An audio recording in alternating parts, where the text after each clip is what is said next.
A true story from Colorado. When my daughter-in-law said, "This isn't your kitchen anymore," I quietly took back the bakery. I let them run. She wanted me gone. I took their livelihood with me. This isn't your kitchen anymore. We don't need you bringing recipes and acting like you still matter. You are just an old woman living in the past who doesn't understand modern business. Share your thoughts in the comments about family respect and boundaries. And don't forget to subscribe to her light for more stories of women reclaiming their power. Your support helps us share these important stories. When my daughter-in-law told me I was obsolete and should stay home baking cookies for myself, I quietly took back everything I had built with my own hands. She thought she had dismissed a harmless old woman. But she forgot one crucial detail: my name was still on every business document that mattered. I did not expect gratitude.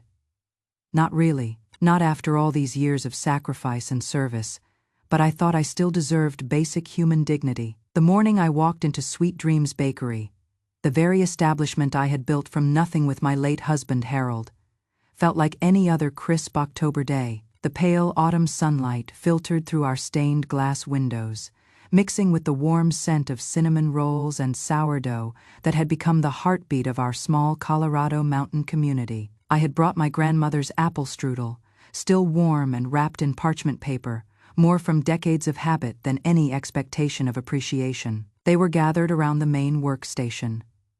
My son Michael and his wife Linda, arguing over what appeared to be supplier contracts. I waited until Linda finished writing in her ledger before speaking gently.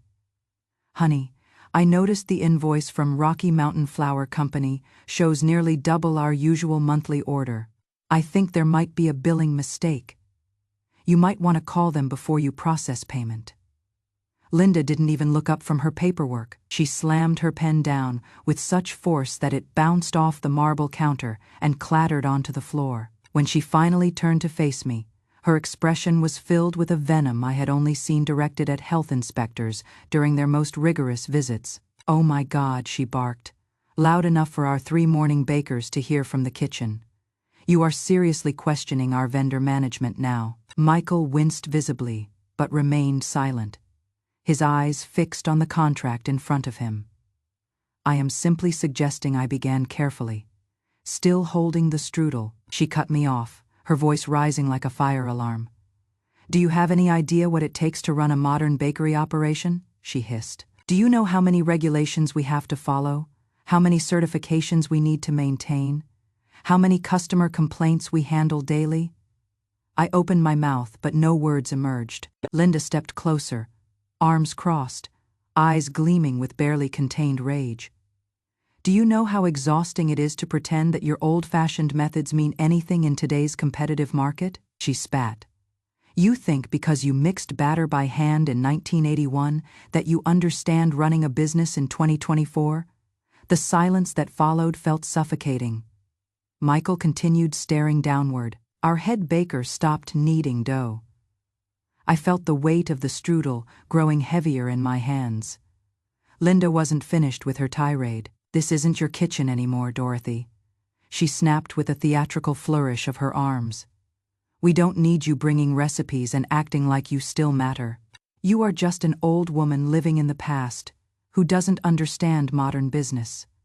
The words "old woman" hit like a physical blow, but she smiled with triumph, as if she had finally said what she had been holding back for years. Then came the crushing finale. "Go back to your little lonely house and let the people who actually know what they are doing handle the real work." A nervous giggle escaped from one of the younger decorators before she quickly covered her mouth. Everyone else stood frozen. No one said anything, not even Michael, especially not Michael. I stood there, blinking slowly. I wasn't sure what hurt more, the insult itself or the fact that no one defended me, not even my own son, who I had raised and supported through every struggle in his life.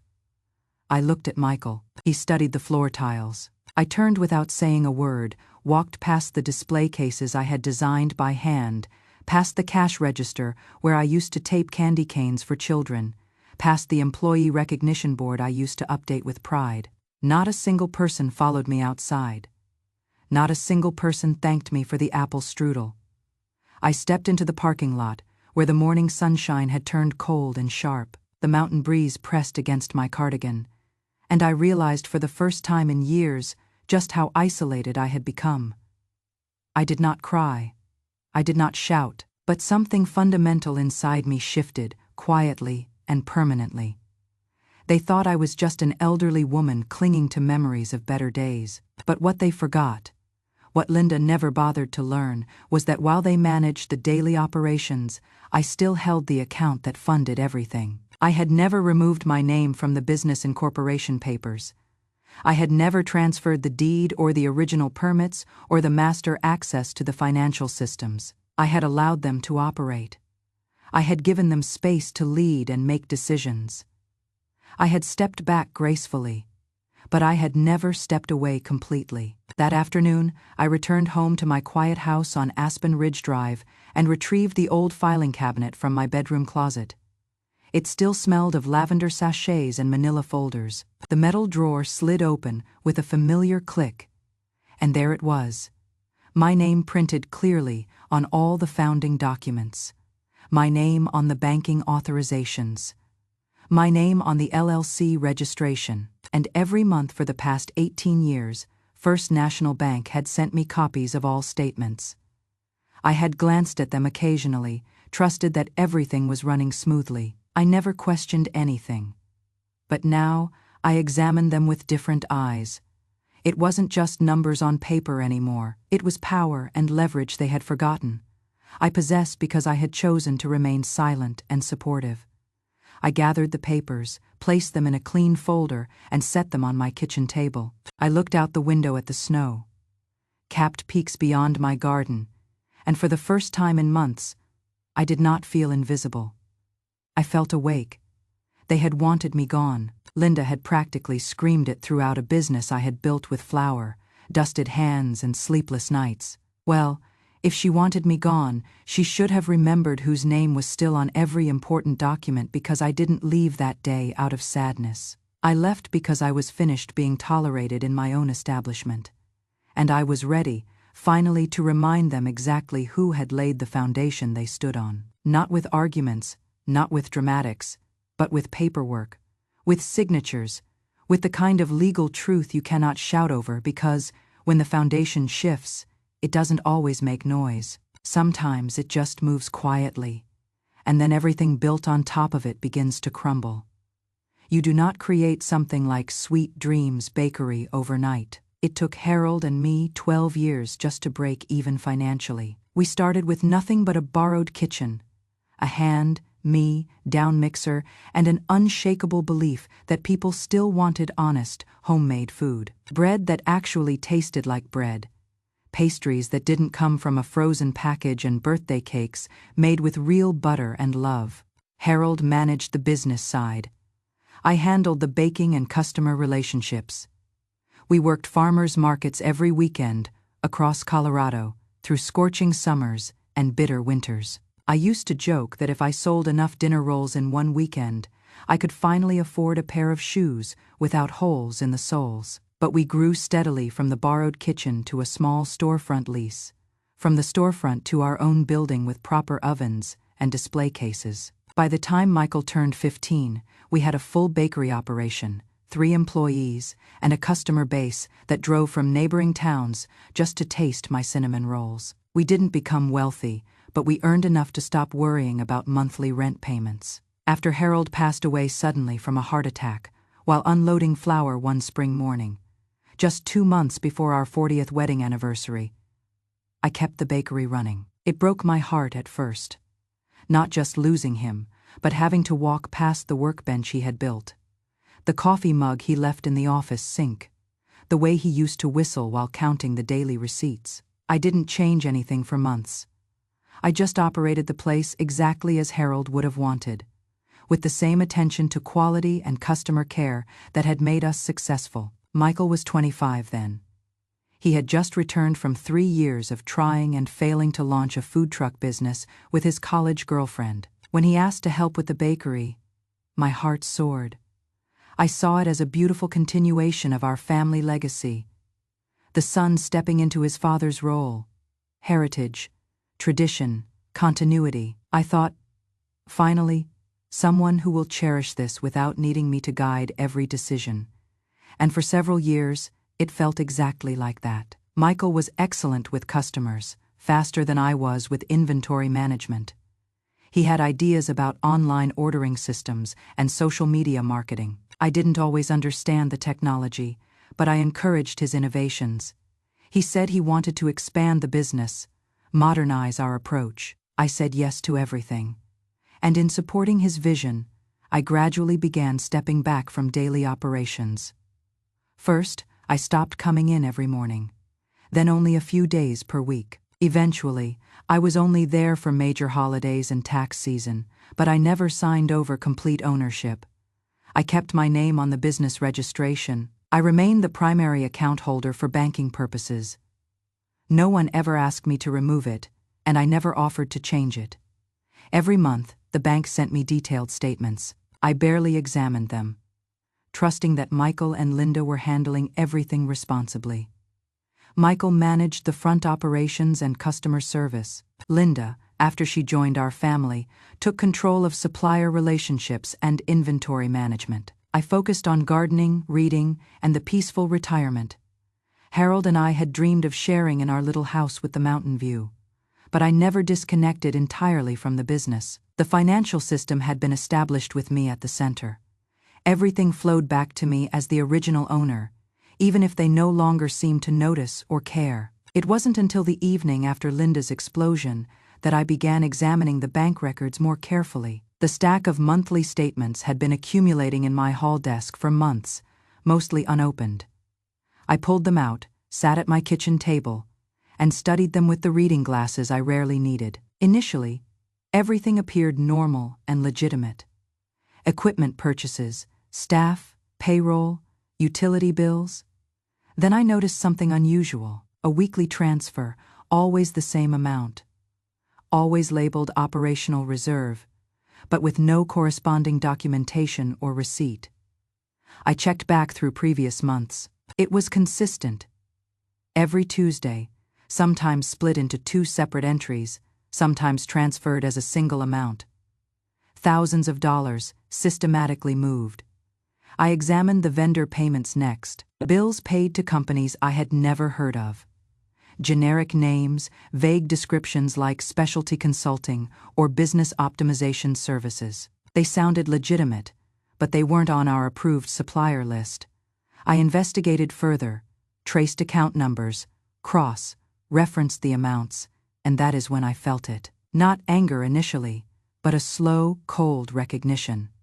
Someone was systematically draining the business, not just careless overspending, but deliberate, coordinated financial manipulation. And I had allowed it to happen, because I trusted family, because I believed that blood meant loyalty. But blood doesn't protect you from greed. Legacy doesn't guarantee integrity. I sat back in my chair, stared at the numbers spread across my table, and felt the weight of every silent month I had spent in the background.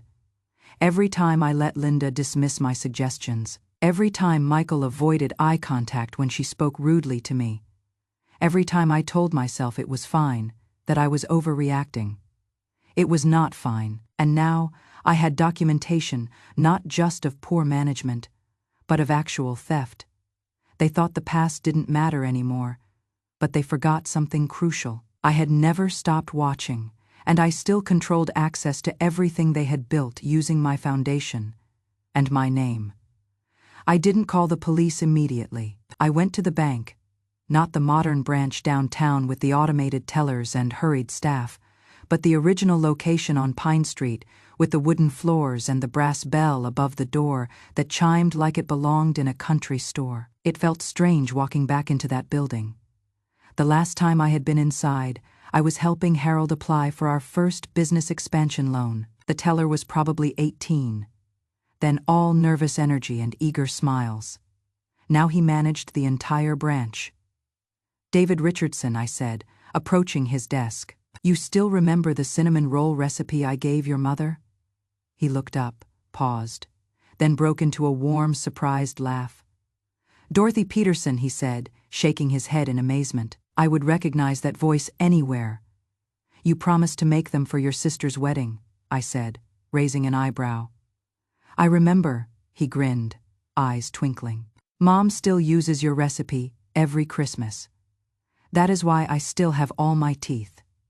We sat in his private office, the blinds closed. A cup of hot coffee between us. I showed him the records, the mysterious transfers, the payments labeled reserve with no corresponding deposits. David leaned back, expression growing serious. This isn't just sloppy bookkeeping, he said. This is systematic, deliberately structured. It is not large enough to trigger automatic fraud alerts, but it is consistent, too consistent. He typed a few commands, then turned his computer screen toward me. There is a secondary account, he said, opened under the business name, but with a different tax identification number. Same business address, different incorporation filing. It was established 8 months ago. Want to guess whose name is listed as the primary contact? He didn't need to tell me, Linda. She had created a shadow account.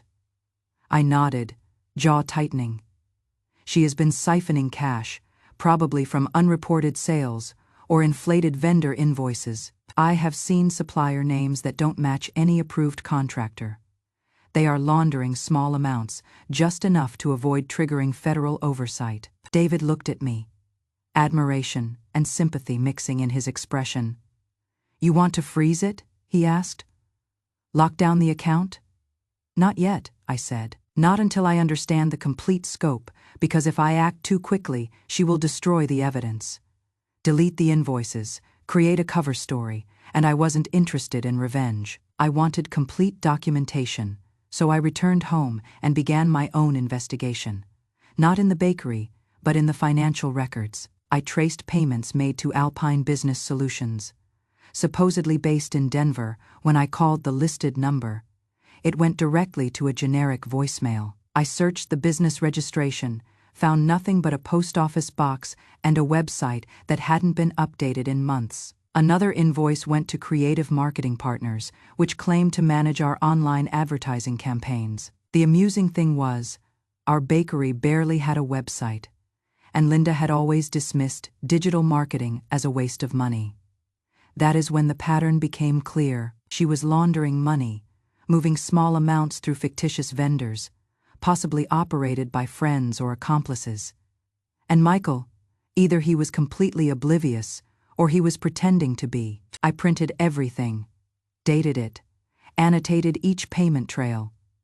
I built a case like I had once built recipes, careful, methodical, undeniable. It hurt, not just because of the fraud, but because I had seen warning signs. I had noticed the way Linda changed after she realized Michael was essentially running the business. I had seen how she rewrote our employee policies to eliminate Christmas bonuses. I had watched her reduce hours for our longest-serving staff members first. I had observed it all, and I had remained quiet, thinking I was being supportive, letting them find their path. But silence, I realized, is not always kindness. Sometimes it is enabling. One afternoon, I followed Linda's car from a distance.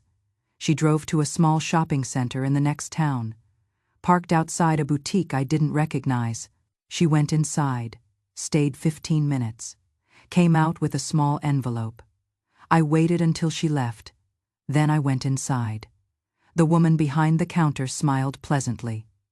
Can I help you? Yes, I said, gesturing toward the receipt printer.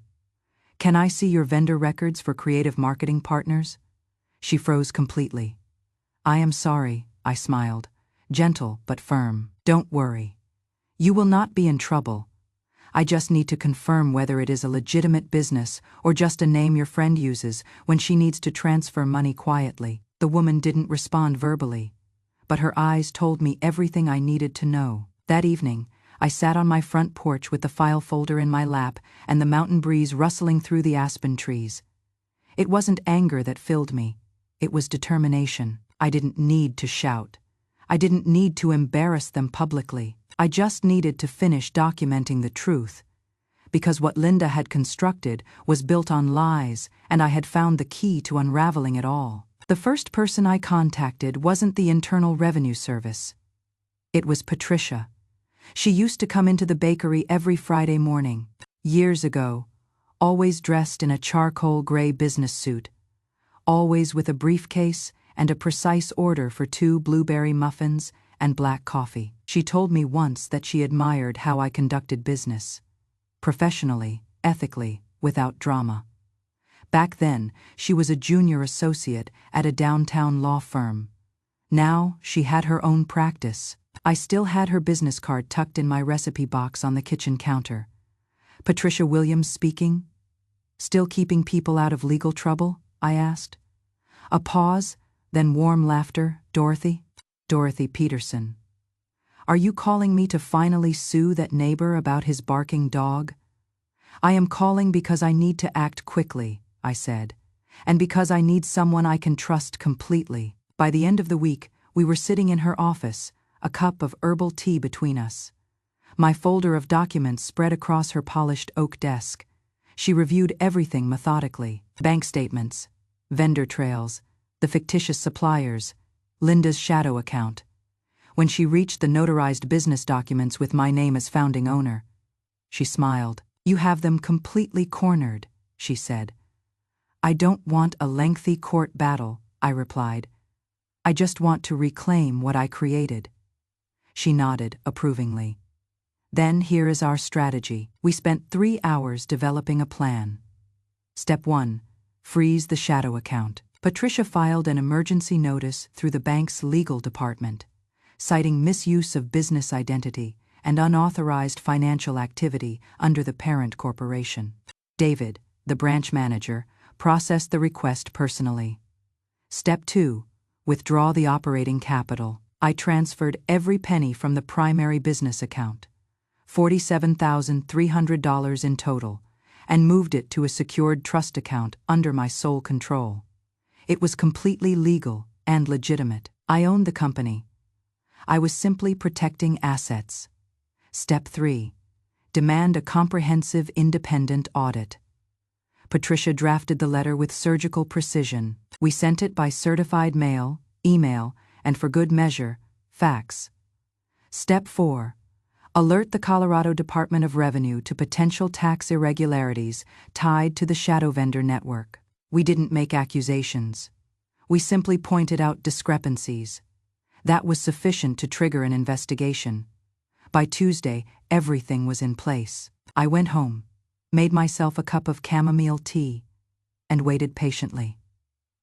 It didn't take long for the phone to ring. The call came at 6:48 in the evening. Caller ID showed Linda's name. I let it ring 3 times before answering. She didn't bother with pleasantries. "What the hell did you do?" she screamed, her voice shrill with barely controlled panic. "The accounts are frozen. We cannot pay suppliers. What kind of game are you playing?" I sipped my tea calmly. "I am not playing games, Linda. I am cleaning house. This is illegal," she hissed. "You cannot just steal our money. This is our business." I smiled to myself. "No, Linda, it is my business. You borrowed it, you managed it, you disrespected it, but you never owned it." "Silence then," she exploded. "We have invested years in this place. Michael has poured his heart into it. You think you can just walk in and destroy everything we have built?" I set my teacup down gently. "I didn't destroy anything," I said quietly. "You did that yourself. I just stopped pretending not to notice." Her voice trembled with rage and fear. "You cannot do this to us. You cannot just ruin our lives." "You already ruined your own lives," I said, then hung up the phone. I sat there for a moment longer, listening to the tick of the grandfather clock, the whisper of wind through the pine trees outside. For the first time in years, I felt unburdened, not vindictive, not cruel, just clean. The kind of clean you only achieve after scrubbing something thoroughly, knowing it will never be perfect. But at least now, it is truly yours again. That night, I placed Patricia's letter in an envelope, sealed it, and wrote 2 words across the front in my careful handwriting: "Ownership restored." And with that simple action, I reclaimed not just my business, but my dignity, my voice, and the respect Linda thought I had surrendered for the sake of family peace. She was mistaken. I had not surrendered anything. I had simply been patient, and now the time for patience was over. You can always sense when a business is failing, not from the financial reports, but from the atmosphere. The laughter becomes forced. The staff meetings grow shorter. People walk faster, speak quieter, avoid making eye contact in the break room. They stop decorating their workspaces. They stop contributing to the coffee fund. By Thursday, our head decorator called in sick with family issues. On Friday, one of the part-time bakers sent Michael a text. "Are we getting paid this week? My rent is due tomorrow." No response came. Suppliers began calling with increasing urgency. Emails bounced back from Linda's address, which had mysteriously been deactivated. The bakery's Instagram page went from fresh daily specials to account temporarily unavailable. I heard from David again. "They missed their loan payment," he said. "No response to our certified notices." "How long do they have?" I asked. "Technically, 5 business days. But honestly, they are already finished." Online reviews began shifting from positive to concerned. Customers complained of canceled orders, unreturned phone calls, and unfulfilled custom cake requests. Someone on Google Reviews wrote that they had been promised a wedding cake for the following weekend, but hadn't heard anything from the bakery in 10 days. Then the returns started arriving. Boxes of specialty ingredients showed up at the storefront unopened, labeled refused or returned to sender.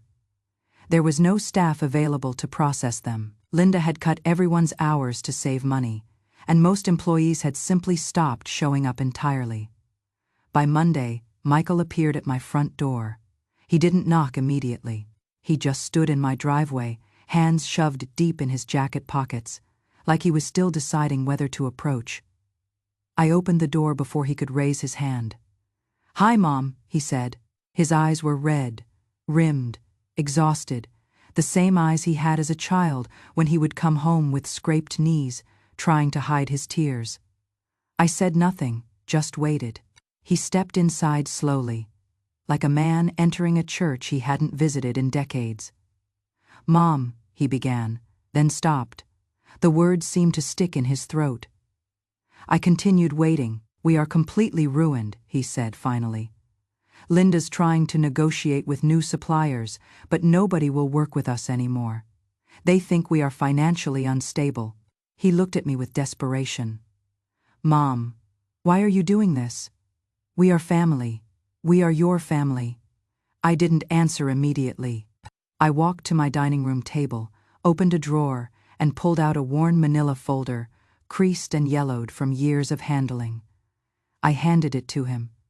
He opened it carefully. There on the first page was the business incorporation document from 1982.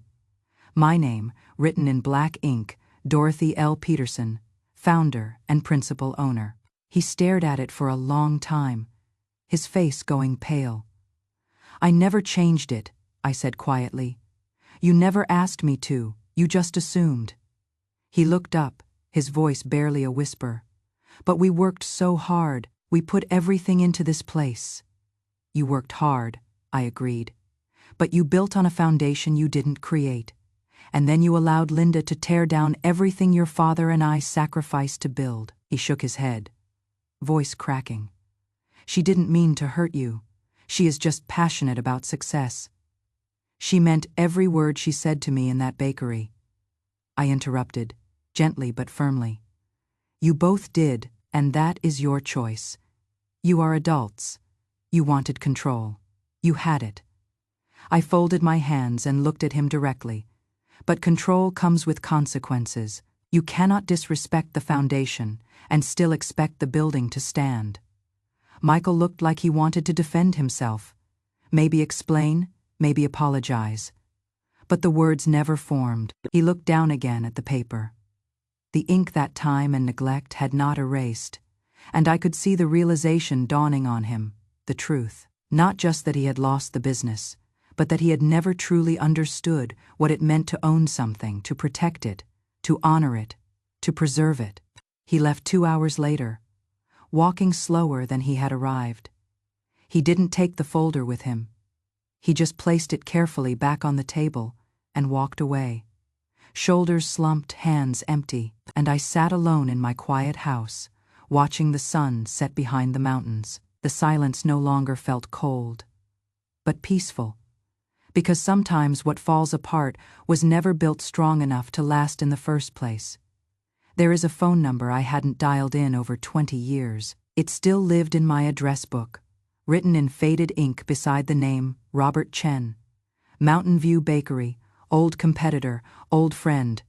That was my husband Harold's description of him. A stubborn man with gentle hands and a smile like fresh bread. Robert had operated a competing bakery 2 valleys over.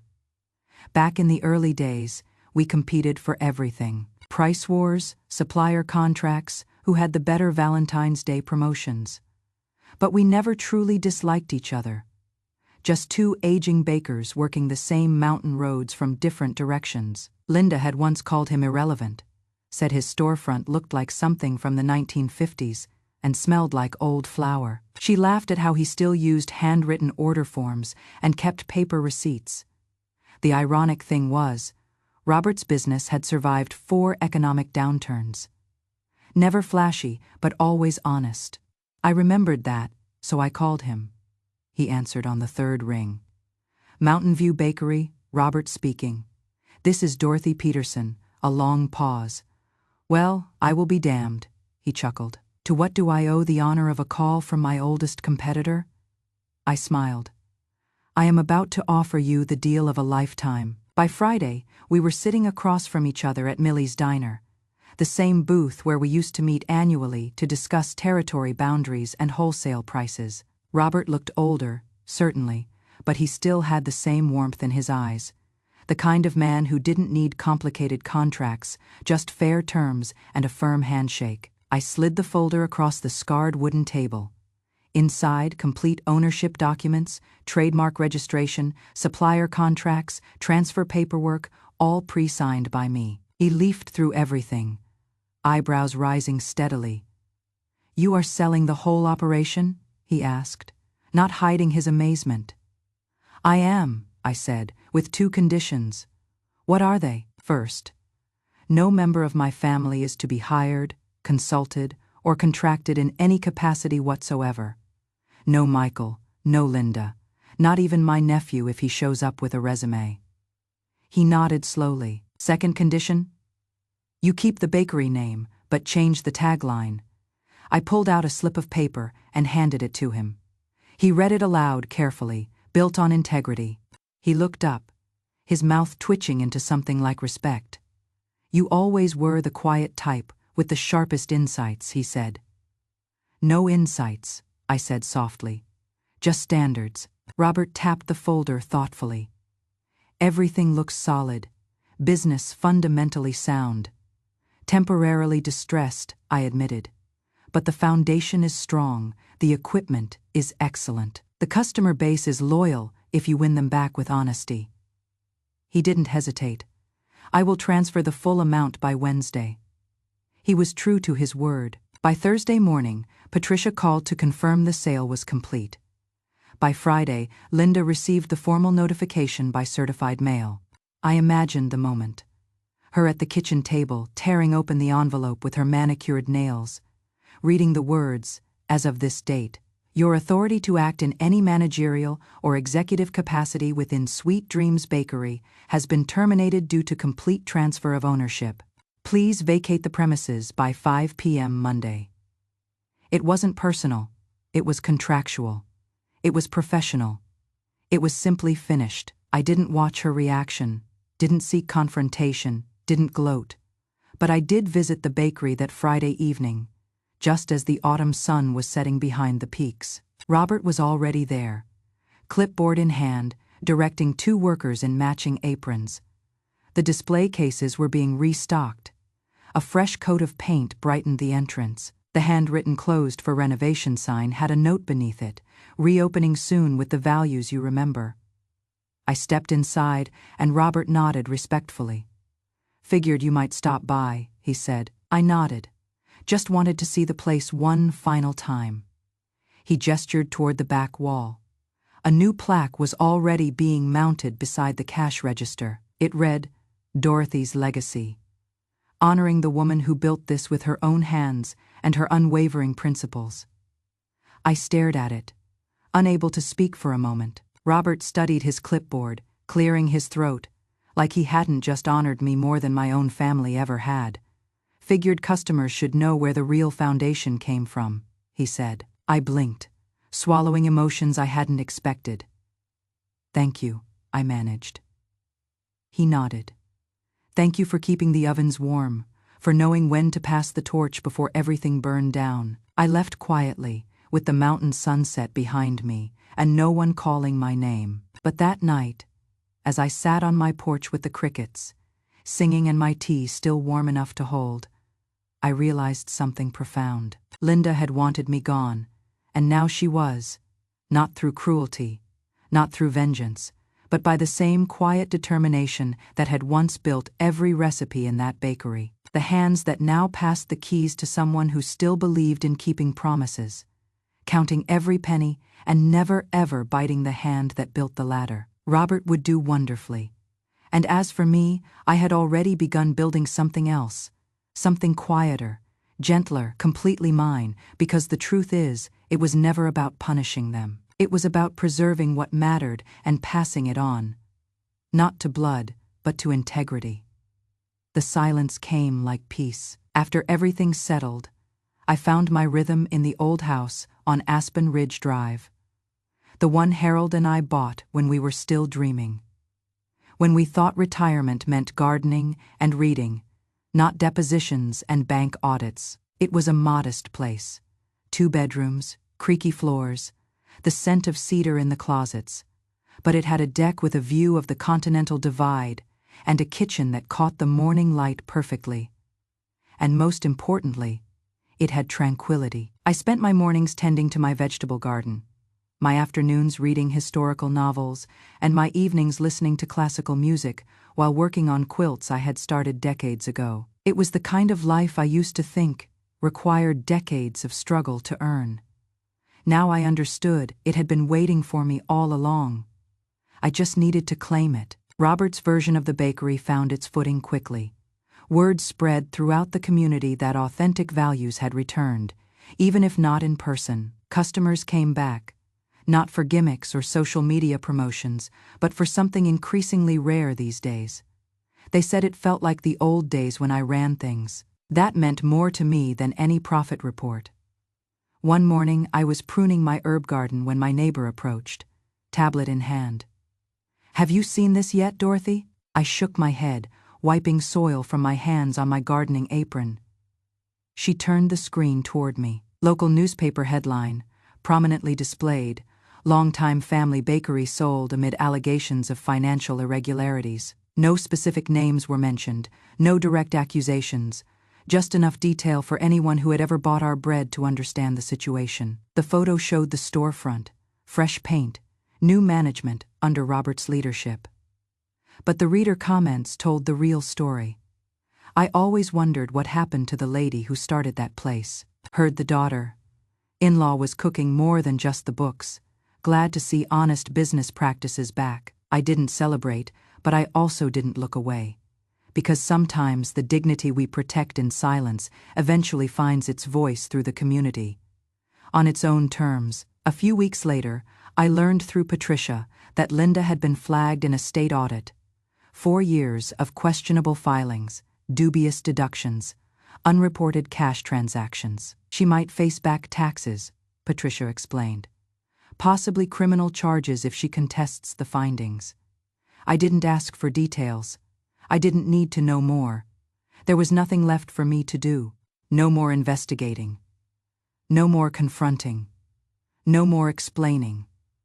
The truth had spoken clearly, and I had moved forward, because dignity, I learned, is not something someone else can take from you. It is something you choose whether to give away, even when they are shouting, even when they think you have lost everything. And sometimes the most valuable thing you ever own is your self-respect. I sat on my deck that evening, sipping chamomile tea, listening to the wind whisper through the pine trees, and thought, they tried to shame me for being still. But stillness isn't weakness. Sometimes it is the most powerful stand you can take. It was a warm Sunday evening when she approached me. Emma, my neighbor's granddaughter, maybe 24, sat on the edge of my deck with her arms wrapped around her knees and curiosity in her expression. "You were the one who used to own that bakery, right?" she asked, squinting toward the valley below. I nodded, setting down my book. "My grandmother said you started it with your husband, that it was a real community institution." "It was," I said. "Until it wasn't." She hesitated, biting her lower lip. "Do you miss it? The business? I smiled, slow and thoughtful.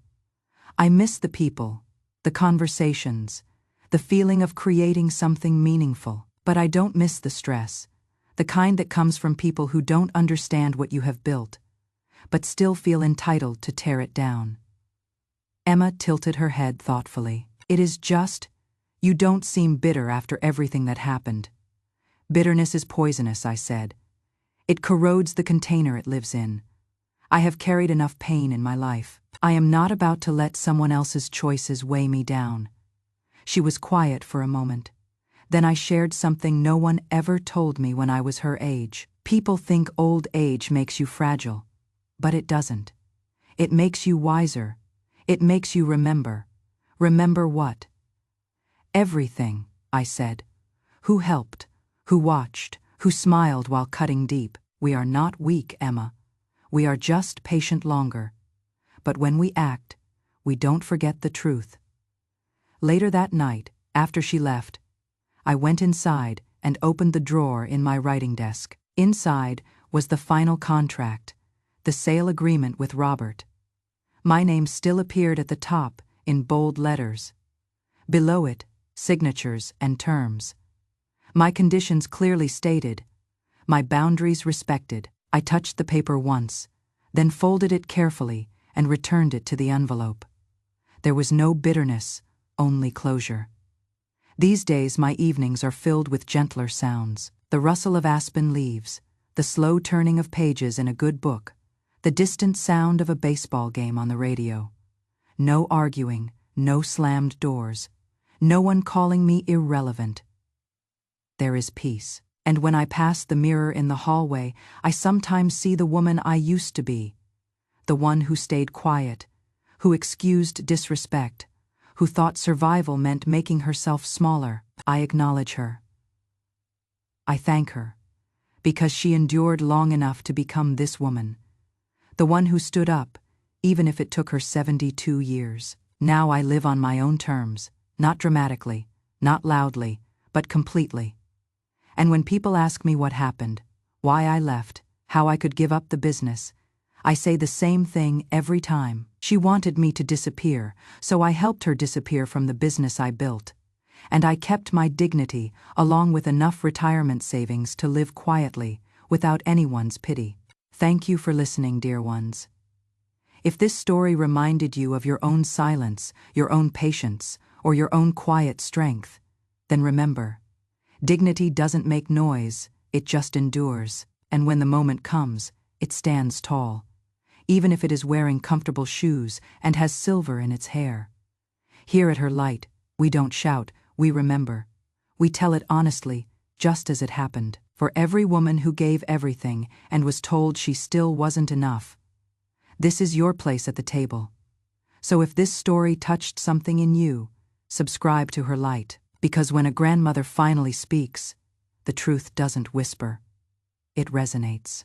I never expected flowers or fanfare after 43 years of kneading dough before sunrise and staying late to perfect wedding cakes. But I believed I deserved basic human respect, especially from family. That Thursday morning in October, when I walked into Sweet Dreams Bakery carrying my grandmother's apple strudel recipe and fresh coffee for the staff, felt like any ordinary day. The autumn light streamed through our painted front windows, mixing with the familiar scent of vanilla and rising bread that had become the heartbeat of our small Colorado mountain town. I had spent the previous evening perfecting a new cranberry walnut bread, something seasonal to add to our fall menu. The recipe came from a customer suggestion, and I thought Linda, my daughter-in-law, might appreciate the extra revenue it could bring during the slower months before holiday orders picked up. She stood behind the decorating counter, with my son Michael, hunched over what appeared to be supplier invoices, their voices tense with the kind of stress that comes from spreadsheets and deadlines. I waited patiently until Linda glanced up, then offered gently, "Sweetheart, I noticed the invoice from Mountain Valley Flour seems unusually high this month." The price per pound jumped nearly 30% from last month's order. "You might want to call them about a possible billing error before you approve payment." Linda didn't even acknowledge my presence, initially. She slammed the invoice down so hard that the decorating tips scattered across the counter, creating a sharp metallic clatter that made our morning baker stop mixing batter and look over. When she finally turned toward me, her face was twisted with a fury I had only seen directed at difficult customers who complained about pricing. "Are you seriously questioning how we handle vendor relationships now?" she snapped, her voice carrying across the entire bakery workspace. "Do you have any idea how exhausting it is to manage supplier contracts, staff schedules, health department inspections, and customer complaints while you waltz in here with your little